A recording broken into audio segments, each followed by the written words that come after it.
Cada día la energía es un problema más importante, tanto por cantidad de energía que necesitamos para nuestras vidas y para multitud de usos, tanto en la industria como en los servicios, como en los efectos colaterales que la generación de energía tiene en nuestro entorno y en especial en el medio ambiente. La búsqueda de energías limpias es una constante en los últimos 30 años y una de las grandes apuestas en las energías limpias es la energía solar. Para hablar de esto tenemos hoy con nosotros, perdonad un momento, que tenemos que ir al principio. Ahora ya estará esto bien. Tenemos hoy con nosotros a José Manuel Míquez Novoa. Él es jefe de producto de silicio ferrosolar dentro del grupo Ferroatlántica en España. Es una de las grandes empresas dedicadas a todos los productos con base silicio para producción de energía solar. Él es licenciado en Ingeniería Química por la Universidad de Santiago. Además hizo un máster de Business Administration en la UNED y tiene más de 10 años de experiencia en la industria del silicio solar y en el mercado fotovoltaico en general. Sus líneas de investigación y trabajo pues, se refieren, como podéis ver, a la optimización del proceso de purificación para obtención de silicio de grado metalúrgico, de grado solar, perdón, la homologación del producto, obviamente, y la aplicación del silicio de grado solar en la producción de células fotovoltaicas de alta eficiencia. Yo no os robo más tiempo, os dejo con él, le doy muchas gracias por venir aquí, porque es el esfuerzo que implica, ya que viene desde muy lejos, así que el tiempo es tuyo y muchas gracias de nuevo. Buenos días y muchas gracias por la invitación, por dar el retraso, pero los lunes por la mañana es difícil venir de Galicia a Madrid, todo el mundo quiere venir. Y perdonad también la ausencia de Ramón Ordaz, que por un tema personal no ha podido estar aquí. Y bueno, intentaré contaros un poco los nuevos desarrollos en captación fotovoltaica. No solo voy a hablar de silicio, que es nuestro mundo. Nosotros, el Grupo Ferroatlántica, es el líder mundial en la producción de silicio metalúrgico, y está muy involucrado en este proyecto de silicio solar, sino voy a hablar en general de las nuevas tecnologías en módulos fotovoltaicos.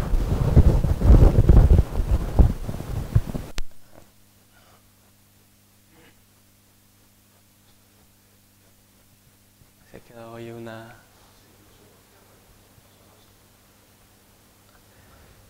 Bueno, voy a hacer una pequeña introducción donde os voy a mostrar en qué consiste un panel fotovoltaico. Luego vamos a hablar sobre tecnologías solares fotovoltaicas, qué se está haciendo para bajar el coste de un módulo solar. Vamos a una visión general de cómo está el mercado mundial fotovoltaico y cuáles son las previsiones futuras para esta tecnología de generación de energía. ¿Por qué se le da tanta importancia ahora a la energía solar fotovoltaica? Pues porque todos tenemos una mayor preocupación medioambiental, porque el coste de la energía aumenta cada día. Los países desarrollados tienen una gran dependencia energética de otros países que normalmente tienen problemas políticos e inestabilidad política, y durante los últimos 10 años, 15 años, se ha producido un gran desarrollo tecnológico en este tipo de tecnologías. La cantidad de energía que alcanza la Tierra desde el Sol es 1 trillón de gigavatios hora en el año, y eso más o menos significa que podríamos suministrar todo el consumo de energía anual en todo el mundo unas 10.000 veces. ¿Vale? Voy a explicar un poco rápidamente en qué consiste la cadena de valor para la producción de paneles fotovoltaicos. El material de partida sería el silicio, el cual se introduce en unos hornos especiales de solidificación direccional y se obtiene un lingote. Es importante que en este lingote no se contamine el silicio y los cristales tengan una determinada orientación. El lingote se corta luego en bricks. Cada brick va a una nueva cortadora en donde se obtienen obleas que tienen un espesor de unas 200 micras.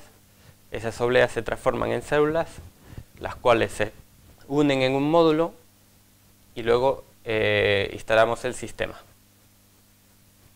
Entonces, en el módulo tenemos 60 o 72 células, que son los módulos estándar. Luego hay módulos de aplicaciones especiales, pero los estándar tienen 60 o 72 células.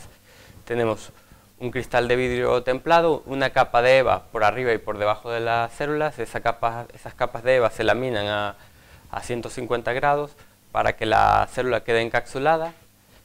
Tenemos la parte trasera del módulo, el back sheet, y luego tenemos el marco de aluminio. Aquí podemos ver cada una de las capas desglosadas y tenemos la caja de conexiones también. Entonces, resumiendo un poco, tendríamos los paneles en el tejado, un inversor y un contador. Básicamente eso sería una instalación fotovoltaica. Ahora vamos a pasar a ver cuáles son las tecnologías solares fotovoltaicas actuales. Si vemos las cuotas de mercado para cada tecnología en los últimos 12 años, podremos ver que las tecnologías basadas en silicio monocristalino y silicio multicristalino suponen más del 90% en el año 2011. Eso quiere decir que el silicio domina el mercado. Aparte del silicio, tenemos otras tecnologías de capa delgada, como pueden ser el cadmio teluro, que tuvo una cuota de mercado importante en el año 2009, pero esa cuota de mercado ha ido bajando. Luego veremos por qué. Tenemos también el silicio amorfo, capa delgada. Tenemos el diselenuro de cobre e indio y las cintas. Vemos que las cintas van desapareciendo porque tienen un problema de eficiencia y las cintas son de silicio cristalino, entonces esa cuota de mercado la ha cogido el silicio monocristalino multi. Entonces nos quedamos con la idea de que el silicio domina el mercado. Entonces vamos a ver cuáles son las tecnologías de silicio cristalino. Tenemos la monocristalina y la policristalina. La monocristalina, vemos que su forma no es cuadrada, es pseudo cuadrada. Y eso es por el horno en donde se crece. Este es un horno Czochralski, en donde para iniciar el crecimiento tenemos un crisol en el que introducimos el silicio, lo fundimos y luego por la parte superior se introduce una semilla. Esa semilla se levanta poco a poco y entonces crece el monocristal con la misma orientación de la semilla. ¿Vale? Esa es una foto de un lingote obtenido. Para hacer las células necesitamos mecanizar los laterales del monocristal porque es cilíndrico, y si cortáramos las obleas redondas, luego en el módulo perderíamos mucha área activa. Entonces lo que hacemos es cortamos los laterales del lingote y llegamos a una solución de compromiso de que no sea totalmente cuadrado, porque entonces sería muy poco eficiente el proceso de cristalización, y tenemos la célula pseudo cuadrada. Es una buena manera de distinguir si un módulo es de monocristalino o de multicristalino, ver la forma de las células. Las obleas multicristalinas se obtienen en un horno de este tipo, son hornos DSS de resistencias, en el que se introduce el material dentro de un crisol, se funde todo y a medida que se va solidificando el material, va subiendo el perfil de solidificación, se van apagando resistencias. Se controla el gradiente de temperatura y se controla el perfil de solidificación. Luego el lingote se corta en bricks y, como vimos antes, de ahí, a partir de los bricks se obtienen las obleas. ¿Por qué el silicio domina el mercado? Pues porque tiene una banda prohibida de 1,1 electronvoltios. Entonces, teóricamente, para esa banda prohibida se podría aprovechar un 44% de la energía que llega a la célula. Luego, por problemas de reflexión y otro tipo de pérdidas, el máximo alcanzable por una célula de silicio estaría sobre el 29%. Pero en teoría, solo hablando de bandas, podría llegar al 44%, y no está lejos del óptimo que sería para una banda prohibida de 0,9. Es decir, es un semiconductor muy adecuado para el efecto fotoeléctrico. Es muy abundante en la naturaleza y se puede obtener con gran pureza. Se ha utilizado durante 50 años en la industria electrónica, por tanto hay gran experiencia y se ha desarrollado mucha tecnología en relación al silicio. Y no es un material tóxico. Vale, este sería el proceso de fabricación de una célula solar.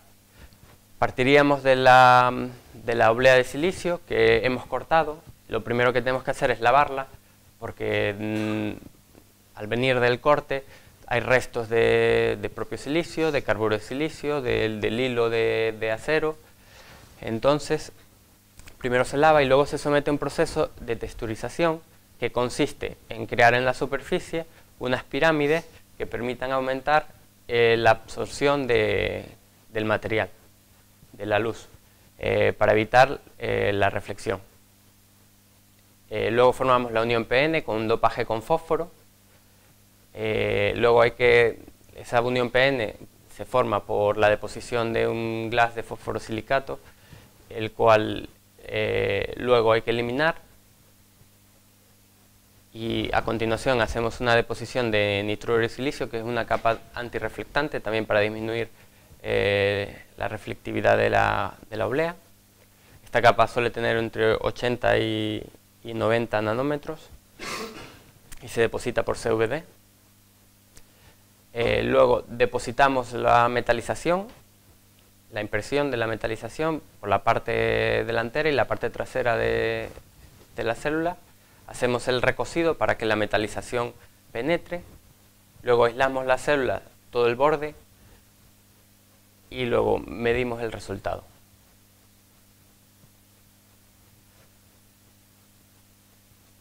En 2007-2008, en el precio de una célula solar o una oblea, el silicio era lo que más pesaba.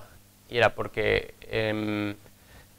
en los países europeos, especialmente España y Alemania, había unos incentivos para la instalación de energía fotovoltaica muy elevados que hicieron que el precio de silicio se disparara. O sea, hubo una gran burbuja.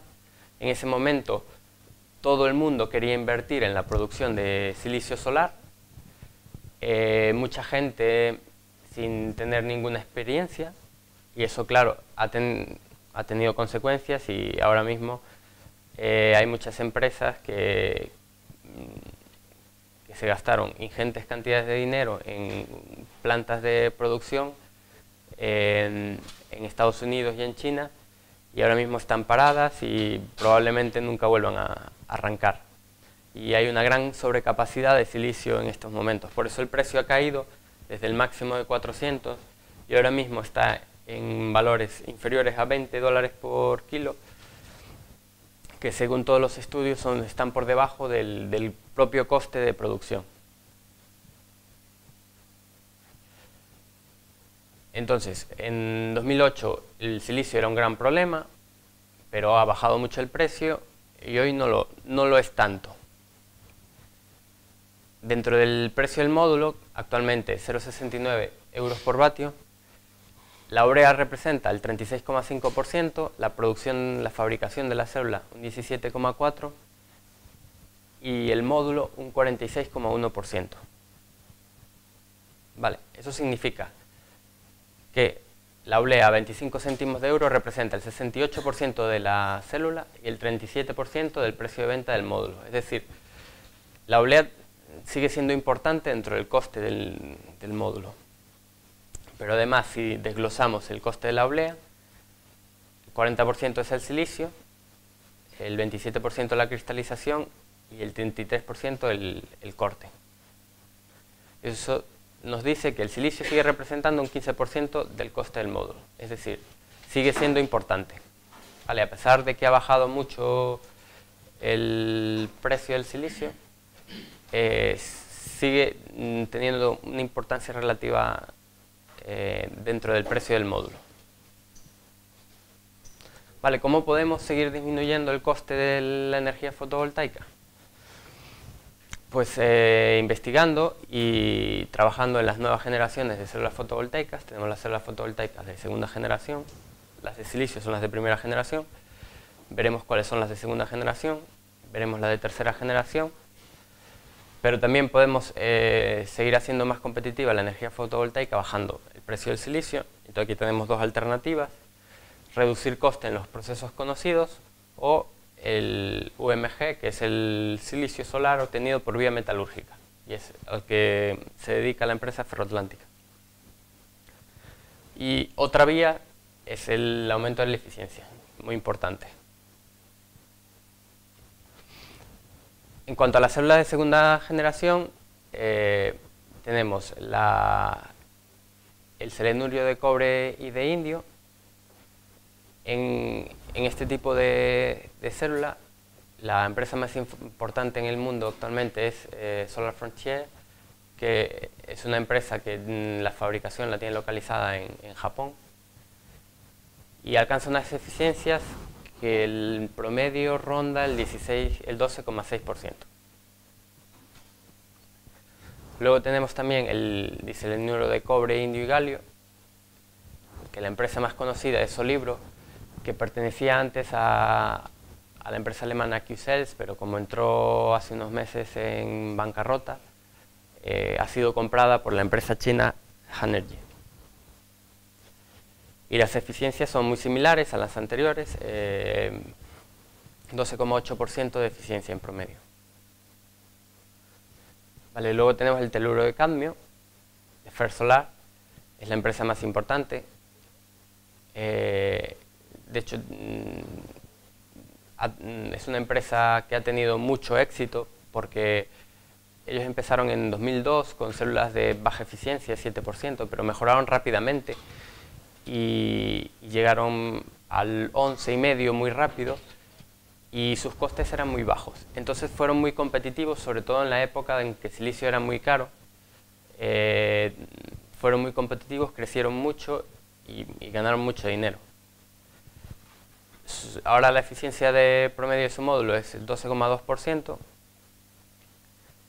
Luego tenemos el silicio amorfo. No es la empresa más importante, pero sí es una empresa española, T-Solar, que está en Orense. Y el problema del silicio amorfo es las bajas eficiencias. Normalmente, después de producción, las eficiencias son del 8%, pero una vez que se estabilizan, porque hay una degradación por efecto de la luz, solo llegan al 6,6-6,4%. Y veremos cómo estas bajas eficiencias no permiten que sean competitivos, a pesar de que su coste de producción pueda ser bajo. Estos 4 tipos de células de segunda generación son comerciales y tienen una capacidad importante. Luego tenemos el arsenuro de galio, que ya más a nivel de investigación, una empresa que está trabajando en desarrollar esta tecnología acaba de alcanzar, pues, con arsenuro de galio una eficiencia de 23,5%.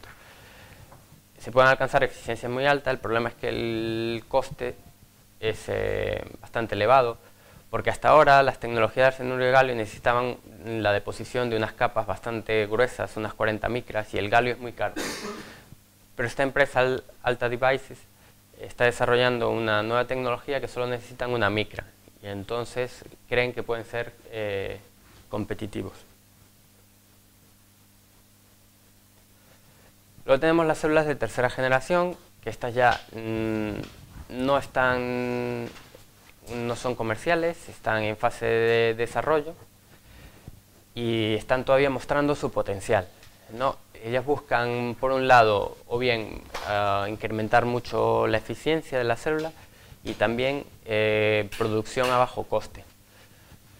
En las células solares orgánicas, se caracterizan por poder producirse a bajo coste. Una empresa que está trabajando es la alemana Eliatec y ha alcanzado resultados muy interesantes. Ha llegado al 10,7% de eficiencia, pero en una célula de 1,1 centímetros cuadrados. Todavía tienen que trabajar mucho para que estos resultados del 10,7 los puedan transferir a células de 1 metro cuadrado. Luego tenemos las células de tinta, son también llamadas células de Gratzel, en honor al profesor que las descubrió. La empresa más importante es Daisol.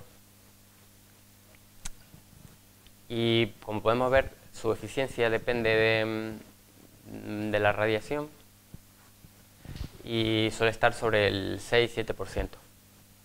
En este tipo de tinta se utiliza mucho el óxido de titanio y se producen a bajo coste. El problema es la baja eficiencia. Luego tenemos las células de concentración, que aquí hay muchas empresas y tienen su nicho de mercado porque estas células de concentración se utilizan en aplicaciones espaciales. Tienen muy elevada eficiencia, normalmente son células tándem, es decir, tienen varias capas para aprovechar pues distintas longitudes de onda de toda la radiación que reciben. Cada capa de la tanda pues absorbe una determinada longitud de onda y por eso son capaces de alcanzar unas eficiencias del 40%. Por ejemplo, de la página web de Sempure se puede ver cómo se comparan con silicio multicristalino y capa delgada y ofrecen células del 34%. Son células muy pequeñas porque al ser de multicapa llevan consigo un proceso de fabricación complicado y costoso. Entonces lo que se hace, se utilizan como células de concentración. Se utilizan lentes que concentran, el lente en Fresnel, que concentran la luz en esa célula tan pequeña. Y luego tenemos nuevos conceptos que normalmente están basados en los quantum dots, y aquí una de las universidades más importantes es la Instituto de Energía Solar en la Universidad Politécnica de Madrid. Antonio Luque fue una de las primeras personas que habló de los quantum dots. Tuvo un proyecto a finales de los años 90 que se llamaba Full Spectrum, en el que el objetivo era aprovechar la máxima radiación posible y bueno, con estas tecnologías que están en desarrollo pues se han alcanzado eficiencias del 20,3%. Bueno, ahora en esta tabla, que no está muy actualizada porque es de 2010, vamos a comparar un poco las eficiencias de todas las tecnologías. ¿Vale? Entonces, podemos ver cómo supermono es el mono normal, pero en vez de ser pseudo cuadrado, pues crecen diámetros más grandes y cortan la oblea cuadrada. ¿Vale? Entonces, como tiene una mayor área activa, pues se alcanzan unas eficiencias de módulos mayores. ¿Vale? En cuanto al mono y al multicristalino, aquí marca que en 2015 se llegarán a eficiencia del 17%. No está actualizado porque debido a la crisis que está viviendo el sector fotovoltaico, pues para reducir costes hay que aumentar eficiencia. Es la mejor manera de bajar costes, aumentar la eficiencia del módulo, porque de esa manera se reducen todos los módulos que son proporcionales a la eficiencia. Es decir, el montaje del sistema, pensar en un huerto solar, en donde tenéis que instalar los módulos, toda la mano de obra, todo el material que necesitáis, las cimentaciones, los soportes, tal. Es lo mismo si montáis un módulo de 200 vatios que un módulo de 250 vatios, pero estaréis montando más potencia, y esa potencia mayores es por una mayor eficiencia de las células. Por eso el tema eficiencia ha cobrado vital importancia en los últimos años, porque los costes de los módulos se han bajado mucho. Entonces ahora mismo podemos hablar de módulos de monocristalino, el promedio está en 18%, y los módulos de multicristalino, el promedio en 16, casi 17%. Aquí está bastante bien porque, como ya os mostré, el módulo de cadmio teluro está en 12,2%, los de selenuro de cobre pues están en casi 13%, los de silicio amorfo el 6% se han quedado atrás, no ha evolucionado con respecto a 2010. Entonces vemos que el silicio alcanza más eficiencia que las tecnologías de capa delgada. En 2011, estos son los 20 mayores productores de células, y dentro de estos 20 mayores, todos son de silicio, excepto Fersolar, que os mostré antes, y Solar Frontier, que son los de selenuro de cobre e indio, ¿vale? Fersolar tiene una capacidad de 2 gigavatios de producción, y Solar Frontier dice que produjo unos 500 megavatios en 2011, pero leí una noticia que la semana pasada llegaron a 1 gigavatio de capacidad de producción. Vale, os quería mostrar un poco el efecto de la influencia de la eficiencia en el coste del sistema. Este es un gráfico de un artículo que se presentó en la PVSec en septiembre de este año, y está hecho para silicio cristalino. Estaba hecho para comparar distintas tecnologías de silicio cristalino, pero yo lo voy a usar para comparar el silicio monocristalino con capa delgada y la tecnología de Fersolar. Fersolar, como ya os dije antes, tiene una eficiencia del módulo de 12,2%, y según los resultados del cuarto trimestre de 2011 tenía un coste de producción de $73 por vatio. Eso más o menos son como unos 55 céntimos de euro. Entonces, si colocamos la línea en la eficiencia de Fersolar, vemos que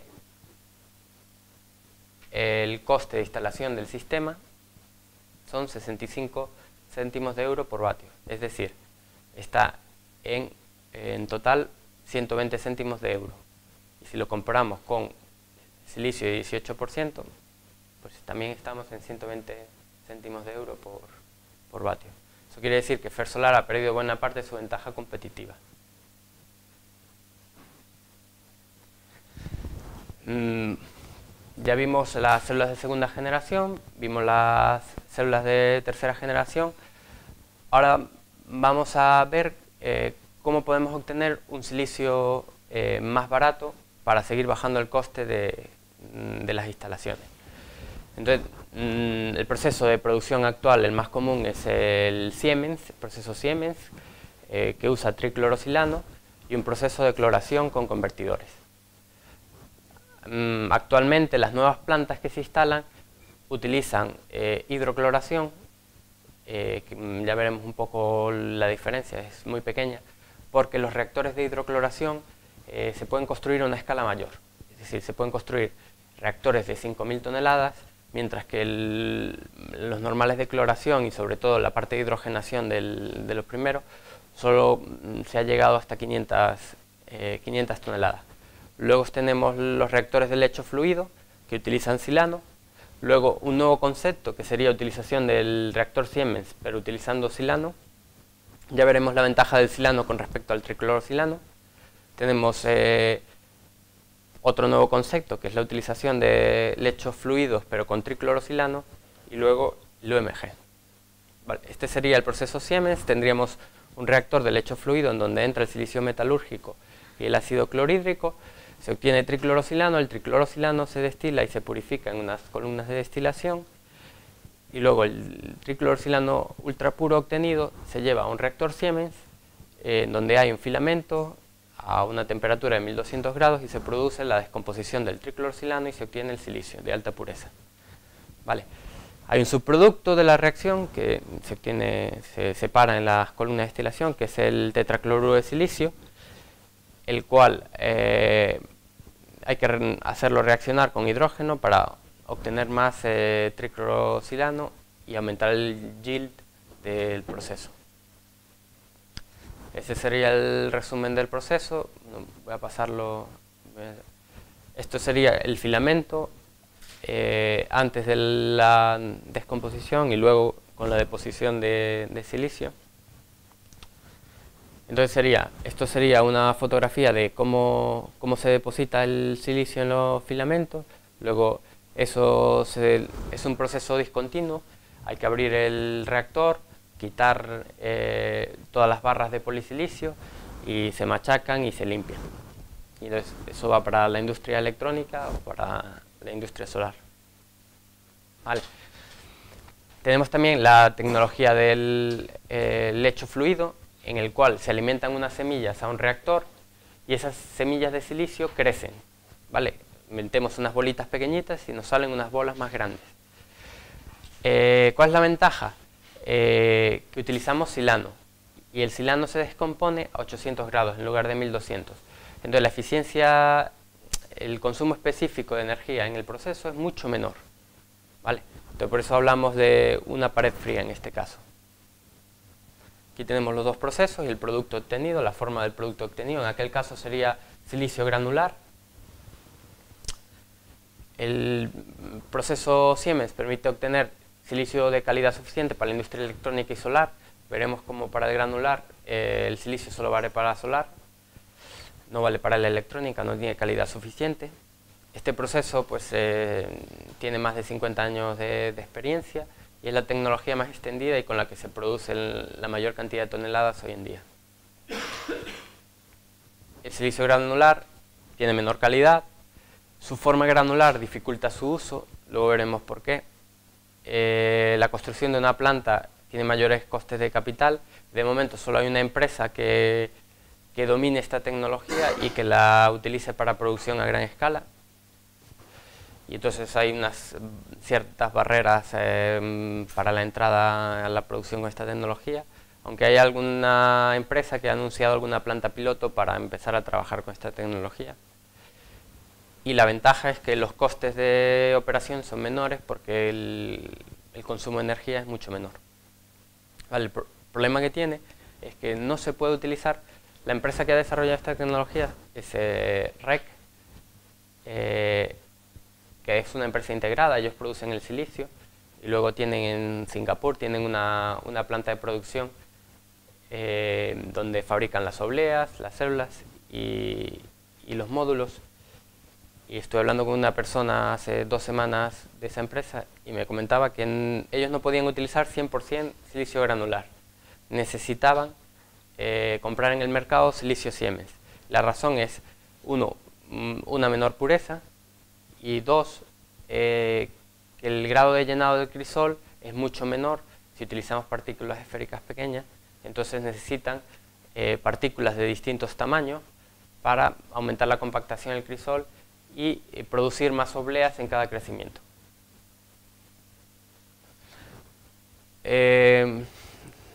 Un nuevo proceso es el que propone la empresa alemana Schmidt, que sería la utilización de reactores Siemens, o sea, la deposición en los filamentos, pero en vez de utilizar triclorsilano, utilizar silano.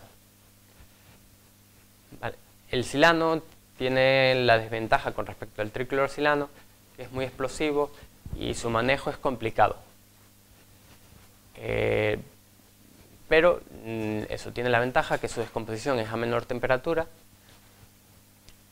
y por tanto se puede alcanzar unos menores costes de operación. Vale. Además la planta sería más simple porque se eliminarían, no necesitarían esta parte de aquí, que sería lo del reciclado de el tetracloruro de silicio. Pero de momento, hasta donde yo sé, no se ha instalado ninguna planta. Están intentando vender la tecnología en China, pero de momento, tal y como está el mercado del silicio, lo veo difícil.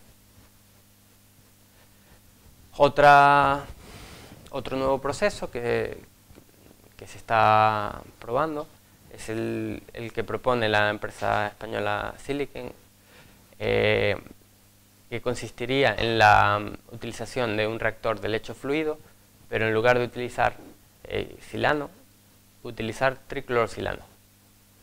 ¿Vale? En este caso, la ventaja sería que sería un proceso continuo. El reactor de lecho fluido es continuo y el reactor Siemens no lo es. Esta sería la planta. Lo que pasa es que yo solo conozco esta empresa, Silicon, y una americana, AE Polysilicon, la cual ya ha cerrado y nos enviaron una muestra de su material y tenía problemas de pureza porque había mucho cloro en los granos de silicio. Entonces no podía ser utilizado 100%. Y ahora la alternativa que propone el Grupo Ferroatlántica es la producción de silicio de grado solar, pero por vía metalúrgica. Cuando se utiliza silicio Siemens, el silicio obtenido es entre 9 y 11 N de pureza. ¿Vale? Luego, para fabricar la célula solar, como hay que meterlo en un crisol y en un horno multicristalino, el crisol no es de gran pureza, lleva un recubrimiento de nitruro de silicio, entonces se produce una contaminación con varios elementos, como pueden ser hierro, níquel, y además hay que añadir los dopantes. Y entonces eso lleva a que el silicio final utilizado en la oblea sea de 6N. Entonces la idea del silicio de grado solar es ir directamente a la calidad requerida. Vale, aquí podemos ver una comparación entre el proceso Siemens, el lecho fluido y por vía metalúrgica. Y entonces vemos que la principal diferencia está en el consumo específico de energía. Para el proceso Siemens estamos hablando de 75 a 130 kilovatios hora por kilo. Para el lecho fluido 20-40, la temperatura de descomposición del silicio es mucho menor. Y para el silicio por vía metalúrgica estamos hablando de 10 o 20 kilovatios hora por kilo, por eso el coste es mucho menor. Y nuestro proceso es muy simple. Se trata de la utilización de un silicio metalúrgico especial, utilizando materias primas especiales, que luego se purifica en unos hornos de inducción con un proceso con escorias y un proceso de solidificación. Vale, voy a presentar un poco el grupo. Grupo Villarmir es una de las empresas privadas más grandes de España. En 2010 quedó en el puesto 11 en facturación, pero creo que en 2011 estaba en el número 9. La empresa más importante del grupo es OHL, la constructora. Pertenece 100% a la familia, a Juan Villarmir y a sus hijos. Es independiente, muy importante, es industrial. El objetivo es generar valor. Diversificada, descentralizada. Cada fábrica del grupo es responsable de su balance. Internacional, estamos presentes en 34 países y 5 continentes, y está muy comprometida con la investigación y el desarrollo. Esta sería la estructura del grupo. Voy a pasarlo un poco rápido. Bueno, este es el fundador y presidente del grupo. Como podéis ver, es doctor en ingeniero de caminos. Ha sido además presidente y ahora miembro honorífico de la Asociación Nacional de Ingenieros de Caminos. Ha sido profesor y fue vicepresidente en el primer gobierno de la democracia.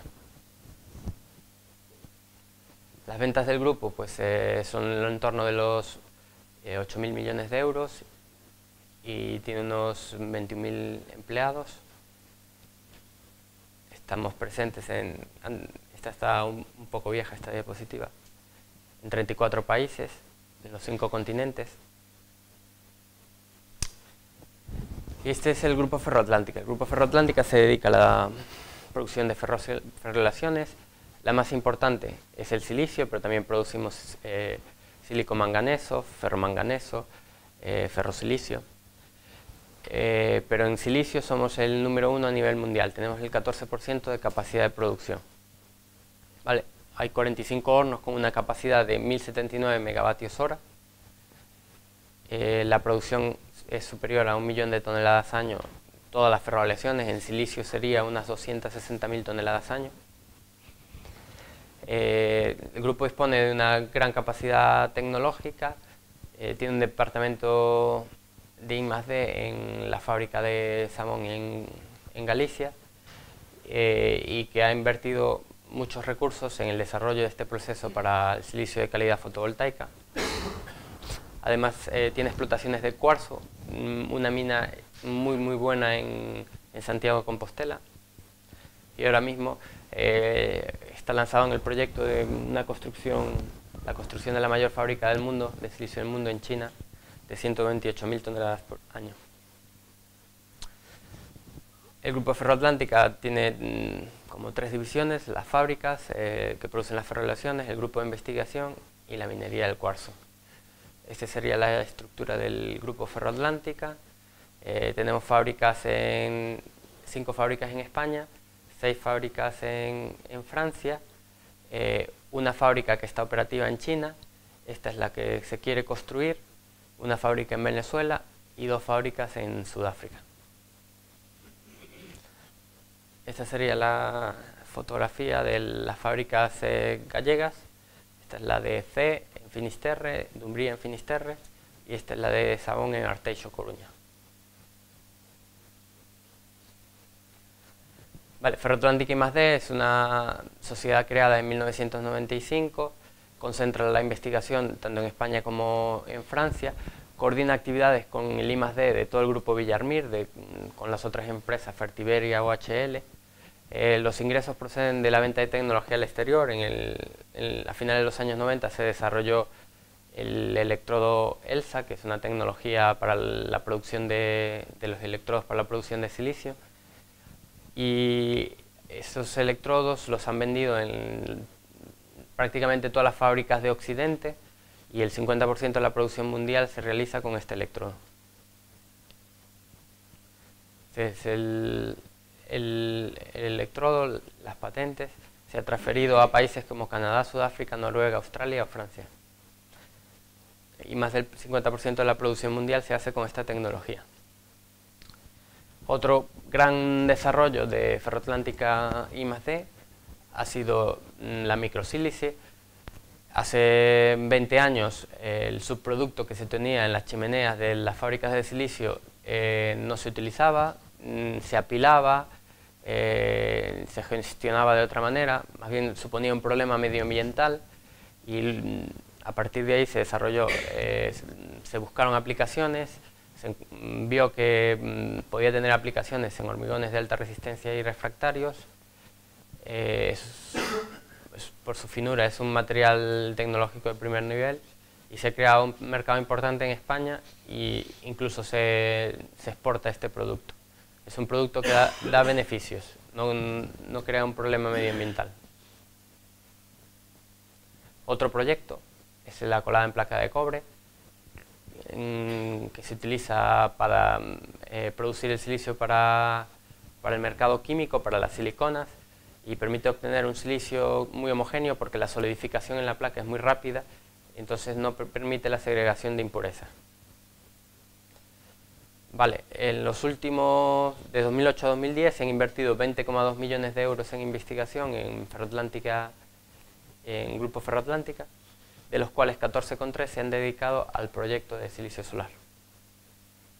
Hemos colaborado con multitud de centros de investigación, el CENIN, el INMA, las universidades de Santiago de Compostela, Coruña, y luego con organismos públicos de promoción de la investigación como el IGAP, el PROFIT, el CEDETI. También con muchas empresas. Tenemos relación con toda la red fotovoltaica española, DC Wafers, Silicio Solar, Instituto de Energía Solar, luego con empresas de primer nivel como Qcells, Helios. En nuestro proyecto el cuarzo es la materia prima más importante. Este sería el cuarzo. Tenemos una mina con material muy puro cerca de Santiago de Compostela. Las principales impurezas del silicio a la hora de ser utilizado como silicio solar son el boro y el fósforo. Y entonces, si comparamos distintas minas en el mundo, el contenido de boro y fósforo del cuarzo, vemos que la de Serrabal es una de las mejores. Lo que pasa es que el mejor es el Grès Parisien, que es un canto rodado, pero las reservas de ese Grès Parisien son mucho menores que la mina de Serrabal en España. Todo el proceso comienza con la utilización de materias primas especiales que se introducen en el horno metalúrgico. Eso nos permite obtener un silicio metalúrgico con menos impurezas.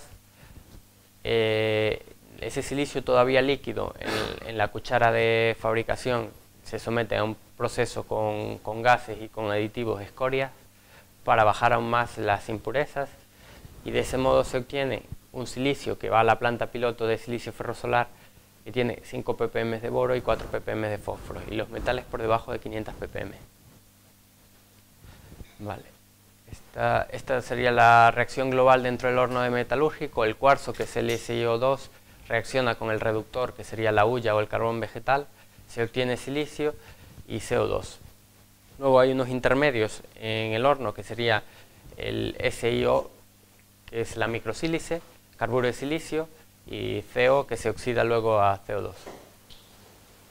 Luego el subproducto es la microsílice, que se oxida. El silicio metalúrgico mejorado obtenido va a la planta piloto, en donde tenemos unos hornos de inducción y se completa la purificación del silicio. Como vimos, este proceso consume un 80% menos de energía que el proceso Siemens convencional. CS Silicon, que es como le llamamos, es una marca registrada, pues el objetivo es obtener una pureza de 6N, y de modo que permita, una vez crecido el material en el horno de solidificación, obtener silicio tipo P y con resistividad entre 1 y 3 ohmios centímetro. Ya vimos que la eficiencia era muy importante, entonces veamos cuál es la eficiencia que obtenemos con nuestro material. En la primavera de este año hicimos una prueba con un socio europeo. Procesamos 120.000 células, la línea azul es la referencia de polisilicio y las otras son distintos lotes de obleas con nuestro material. Como podemos ver, tuvimos menos de 0,2% de pérdida absoluta en promedio en comparación con la referencia.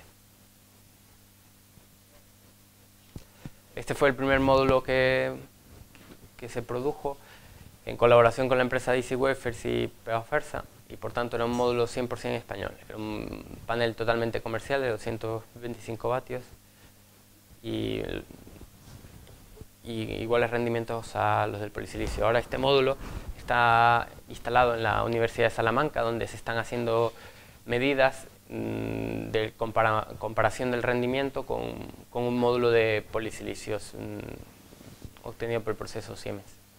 Y llevan 2 años de medidas y hasta ahora la conclusión es que es exactamente igual que un módulo con polisilicio. Estas son varias plantas que hemos hecho con paneles fabricados con nuestro material. En agosto se terminó esta planta de 280 kilovatios en León. En el primer trimestre de este año se montó una de 45 kilovatios en Francia. Y en el último trimestre del año pasado, esta de 24 kilovatios en nuestra fábrica en Sabón. Esta es la fotografía de la nave de la planta piloto con una capacidad de 400 toneladas año. El objetivo es que cuando alcancemos un determinado objetivo de ventas de silicio, se active el proyecto que ya está finalizado, simplemente empezar la construcción de una planta de 4.000 toneladas año. ¿Cómo podemos seguir bajando el coste de la energía fotovoltaica? Pues a nivel de oblea, las tendencias son crecimiento monolike, multicristalino de alta eficiencia. A nivel de células, actualmente toda la tecnología se basa en células tipo P. Pues el futuro puede ser que sea células de tipo N, y dentro de las células tipo N, una arquitectura de célula en la que se está investigando mucho son las heterouniones. Veremos lo que es. Luego tenemos emisores selectivos, implantación iónica y nuevas técnicas de metalización. Y otra arquitectura de célula que es el de contacto trasero. Y un ejemplo es la Metal Rad Through. 5. Bueno, voy a saltar. ¿Qué es el monolike? El monolike es Bueno, vamos a ver primero por qué. El silicio monocristalino ya vimos que tenía más eficiencia. El silicio multi, menos eficiencia, pero más productividad y menor coste. Y el monolike combina las ventajas de cada uno de los otros dos procesos. ¿Qué es el crecimiento monolike? Pues en lugar de solo cargar el silicio dentro de un crisol y meterlo en el horno de resistencia, se trata de poner unas semillas en la parte inferior, evitar que fundan totalmente y empezar a crecer de modo que orienten a los granos que se van generando en el crecimiento. Al final tendremos el resto de las semillas y un crecimiento totalmente mono. Vale.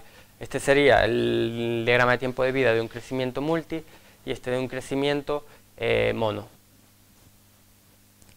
Vale, aquí como podemos ver se obtendrían células totalmente monos, algunas multi, y de los grupos mono y 70% del área mono, pues se obtienen eficiencias hasta el 19%, 18,8 para el grupo 1 de media y 17,8 para el grupo 2. Hay retos a superar por este tipo de crecimiento, que es incrementar el ratio de silicio mono al 100%, reducir la densidad de dislocaciones y disminuir la zona de bajos tiempos de vida en la parte inferior. Vale. Multicristalino de alta eficiencia. Evitar la multiplicación de las dislocaciones y defectos cristalinos en el crecimiento. Hay que controlar la nucleación y el control de crecimiento de grano. El uso de bordes de grano no coherentes permiten la relajación de tensiones y disminuyen las dislocaciones y defectos cristalinos. El objetivo es aumentar la eficiencia y, como podemos ver, estos son varios suministradores de obleas en Asia. Las nuevas obleas multi pueden obtener hasta 17,8 de media, mientras que la eficiencia media de los actuales proveedores de obleas está en el 17%. Células tipo N, pues son las que van a tener más eficiencia en el futuro. Lo que pasa es que hay retos tecnológicos para que se puedan producir a gran escala. Las células tipo N más famosas son las heterouniones. En las heterouniones se combina silicio cristalino tipo N, al que se le deposita una capa de silicio amorfo dopada tipo P en la parte delantera y en la parte trasera tipo N, y el resto del procesado de la célula es normal. Entonces es un híbrido entre silicio cristalino y silicio amorfo. Esta tecnología la explotó durante muchos años Sanyo, que ahora es Panasonic, y como podéis ver la eficiencia del módulo es realmente buena, 21,6%. Las patentes expiraron el año pasado y entonces ahora hay muchos centros de investigación, incluso empresas de venta de tecnología llave en mano alemanas que están ofreciendo esta tecnología. La gran ventaja no solo es la gran eficiencia del módulo, sino que se comporta mucho mejor a temperaturas altas. Entonces, por ejemplo, vendría muy bien para el sur de España porque la pérdida de eficiencia por temperatura es mucho menor que el silicio cristalino. Los emisores selectivos, ahora pasamos a la parte de células, es una técnica que permite evitar las resistencias de contacto de la metalización. Esta es la metalización de plata y para que haga buen contacto con la célula, esta zona de aquí y solo esa zona de ahí la dopamos con fósforo más fuertemente que esta zona de aquí. Entonces con eso conseguimos una mejora que puede estar en el entorno de 0,5% de eficiencia absoluta. Implantación iónica. Una célula solar es una unión PN, la parte superior es la parte N, que se obtiene por un dopaje con fósforo, y en la implantación iónica permite obtener un perfil de dopado con fósforo mucho más uniforme y menos profundo, y con eso se puede alcanzar una mejora en eficiencia de 0,5-0,6%. Los emisores selectivos se pueden combinar con la implantación iónica y en ese caso la eficiencia se aumenta un 1%. Esto es un ejemplo de que se puede utilizar el silicio obtenido por vía metalúrgica con células de alta eficiencia, y estas son 3 células obtenidas con monocast, con monolike, a las que se le aplicó una implantación iónica. Y entonces con nuestro material obtuvimos 18,1% de eficiencia y con la referencia poly 18,38%.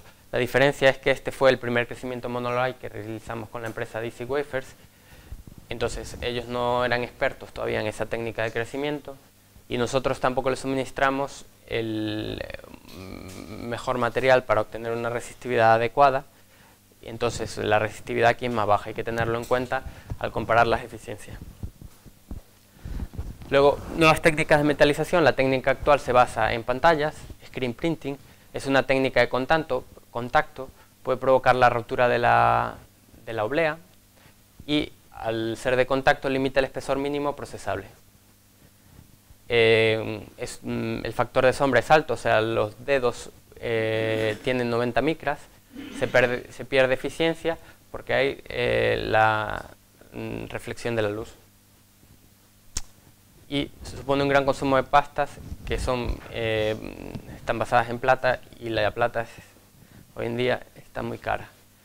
Entonces esto lo podemos solucionar con el inkjet printing, que es una técnica sin contacto que permite procesar obleas más delgadas, permite obtener dedos más delgados, con lo que se reduce el factor de sombra y se aumenta la eficiencia, y las tintas tienen un menor contenido en plata. El problema: tenemos que desarrollar tintas con suficiente conductividad y una baja viscosidad que permite imprimirlas. También tenemos la sustitución de plata por cobre. Eso supondrá una bajada de coste importante, porque la relación de coste es 1:100 entre el cobre y la plata, y la conductividad es similar. Los retos: necesitamos una barrera que evite que el cobre difunda en los procesos térmicos de fabricación de la célula, difunda el interior del volumen de la célula y la cortocircuite. Vale, entonces por eso hay que añadir una capa de níquel que forma un siliciuro de níquel e impide que el cobre difunda. Además hay que desarrollar técnicas de ablación láser o de enmascarado para poder llevar a cabo esta metalización con cobre. Luego tenemos las células de contacto trasero, que su principal ventaja es que no necesitamos estos bus bar que son muy gruesos y apantallan la luz. Vale, en este caso la metalización supone un 7% de la superficie y en este caso un 4%. ¿Cómo se realizan los contactos traseros? Se le hace un agujero a la célula y esto se llena de metalización y por abajo se ponen los bus bar. Además de reducir el sombreado, pues hay ventajas a nivel de módulo, porque el hecho de que el contacto sea trasero permite que puedas juntar más las obleas, porque no tienes que poner cinta para juntar en serie las células, y con eso ya se gana un 2% relativo. Bueno, vamos a ver rápidamente el mercado. Como podéis ver, el año pasado se instalaron 30 gigavatios de energía fotovoltaica. Europa sigue siendo el líder, pero es previsible que sea superado en 2013 por América y China. Vale, en el futuro, ¿qué esperamos? Que en 2016 pues, se llegue a los 77 gigavatios instalados. Esta es la distribución de los mercados. Actualmente pues los mercados son Europa, China, América del Norte, pero se espera que se unan México, Brasil y Sudáfrica y la India pronto a esos mercados, y luego hay otros mercados, los que están en verde, que tienen un gran potencial. La capacidad de producción de silicio, debido a la crisis actual del sector y a la sobrecapacidad que existe, muchas empresas tendrán que cerrar, habrá un reajuste en el sector, entonces por eso de 2012 a 2013 la capacidad de producción bajará, pero luego habrá otra ola de crecimiento. Esta permite ver la capacidad y la producción. Actualmente se pueden producir 50 gigavatios equivalentes de silicio y la producción solamente es 25. La mitad de las plantas, o las plantas están trabajando a mitad de capacidad, muchas de ellas están cerradas. Pero esto también es aplicable al resto de la cadena. Por eso los costes de los módulos ahora mismo están muy bajos. Esta es la curva de coste del silicio. Y se puede ver como las empresas más grandes son capaces de fabricar por debajo de $30 por kilo, pero sin embargo, el precio del silicio en el spot market es de 17. Un concepto muy importante, ahora que en España no hay primas, es la paridad de red. ¿Qué es la paridad de red? Pues este es el precio que pagamos por la electricidad de nuestros hogares, y este sería el coste de la electricidad de una instalación amortizada en 25 años. Y entonces el punto de paridad de red es aquel en el que se cruzan las dos líneas y en el que ya es más barato producir energía fotovoltaica que comprarla a la red. Preferible autoconsumir. El problema, entre comillas problema, tiene la energía fotovoltaica es que se produce solamente en una determinada franja horaria.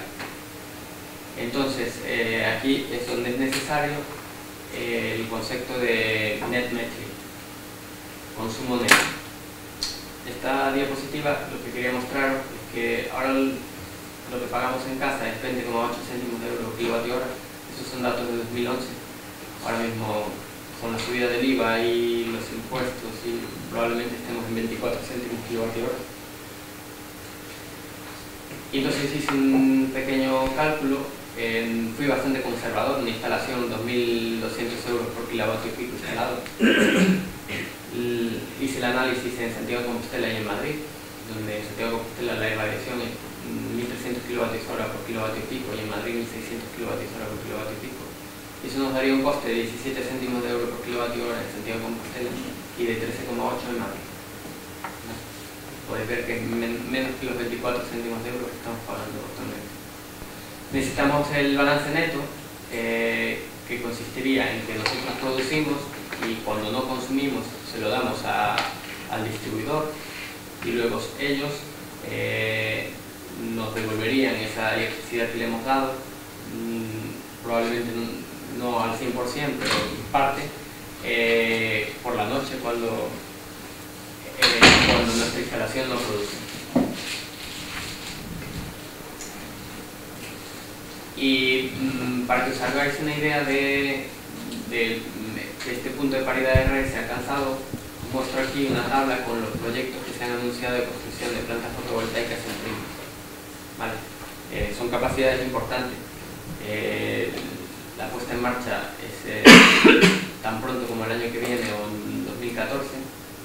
Estamos hablando de unos 2 gigavatios. Y la idea de estas empresas es construir la planta y luego llegar a acuerdos con empresas y suministrarle la energía a un precio inferior al que ellos compran actualmente en el mercado. Nada, muchas gracias por vuestra atención y nada, ¿tenéis alguna pregunta? Muchísimas gracias por este viaje apasionante alrededor de la energía solar, de lo que es el presente y el futuro, pues no, pero ha sido muy extenso y muy intenso. Tenemos tiempo para alguna pregunta si las hay.